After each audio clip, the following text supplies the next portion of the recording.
ഹരേ കൃഷ്ണ. സർവം ശ്രീ കൃഷ്ണാർപ്പണമസ്തു. ഇന്ന് വൈശാഖ മാസത്തിൽ കൃഷ്ണപക്ഷ ഏകാദശിയായ വർദ്ധിനി ഏകാദശിയാണ്. നമുക്ക് വർദ്ധിനി ഏകാദശിയുടെ കഥ കേട്ടാലോ? ഭഗവാൻ ശ്രീകൃഷ്ണൻ തന്നെ പറഞ്ഞിട്ടുള്ളതാണ്, 10,000 വർഷം നമ്മൾ തപസ് ചെയ്താലും കിട്ടുന്ന പുണ്യം നമുക്ക് ഈ വർദ്ധിനി ഏകാദശി വ്രതം അനുഷ്ഠിച്ചാൽ കിട്ടുമെന്ന്. വർദ്ധിനി ഏകാദശി വ്രതത്തിന്റെ കഥ എന്ന് പറയുന്നത് മന്ദാത രാജാവിന്റെ കഥയാണ്. മന്ദാത രാജാവ് നർമ്മദാ തീരം ഭരിക്കുന്ന രാജാവാണ്. രാജാവ് വലിയ വിഷ്ണു ഭക്തനായിരുന്നു. അദ്ദേഹം ഒരിക്കൽ തപസ് അനുഷ്ഠിക്കാൻ വേണ്ടി കാട്ടിലേക്ക് പോകും. അങ്ങനെ തപസ് അനുഷ്ഠിച്ചു കൊണ്ടിരിക്കുമ്പോൾ ഒരു കരടി അതുവഴി വരികയും രാജാവിന്റെ കാലിനെ കടിക്കുകയും ചെയ്യും. പക്ഷേ രാജാവ് ആ തപസ്സിന് ഭംഗം വരുത്തരുത് എന്ന് കരുതി ആ വേദന സഹിക്കും. പക്ഷെ പിന്നെയും കരടി പോകാതെ രാജാവിന്റെ കാലെ കടിച്ച് തിന്നാൻ തുടങ്ങും. അപ്പോഴേക്കും രാജാവിന് സഹിക്കാൻ പറ്റാത്ത വേദനയാവും.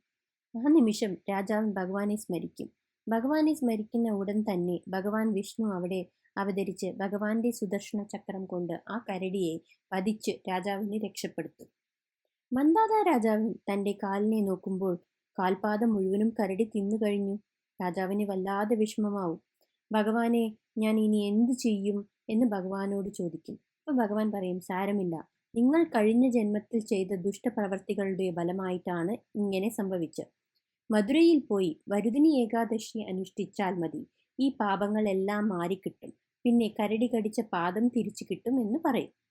അങ്ങനെ മന്ദാത രാജാവ് വർദ്ധിനി ഏകാദശി വ്രതം എടുക്കും. അദ്ദേഹം തിരിച്ച് പൂർണ്ണ ആരോഗ്യവാനായി മാറി അദ്ദേഹത്തിന്റെ പാപങ്ങളൊക്കെ മാറുകയും ചെയ്യും. ഒരുപാട് രാജാക്കന്മാർ ഈ വർദ്ധിനി ഏകാദശി വ്രതം അനുഷ്ഠിക്കാറുണ്ട് എന്നാണ് പുരാണങ്ങൾ പറയുന്നത്. അതിൽ സൂര്യവംശത്തിൽ ഒരു രാജാവിനെ പരമശിവൻ ശപിക്കുകയും അദ്ദേഹം കുഷ്ഠരോഗിയായി തീരും. അദ്ദേഹം ഈ വർദ്ധിനി ഏകാദശി വ്രതം അനുഷ്ഠിക്കുകയും കുഷ്ഠരോഗം അസുഖം പൂർണ്ണമായി ഭേദമാകുകയും ചെയ്തു എന്നാണ് കഥ. അപ്പോൾ നിങ്ങൾ പറ്റുമെങ്കിൽ ഏകാദശി അനുഷ്ഠിക്കുക. എല്ലാവരെയും ഭഗവാൻ അനുഗ്രഹിക്കട്ടെ. ഈ കഥ എല്ലാവർക്കും ഇഷ്ടമായി എന്ന് വിചാരിക്കുന്നു. ഞാൻ കഥ പറഞ്ഞതിൽ എന്തെങ്കിലും തെറ്റുകുറ്റമുണ്ടെങ്കിൽ എന്നോട് ക്ഷമിക്കണം കേട്ടോ. ഹരേ കൃഷ്ണ. സർവം ശ്രീകൃഷ്ണ അർപ്പണമസ്തു.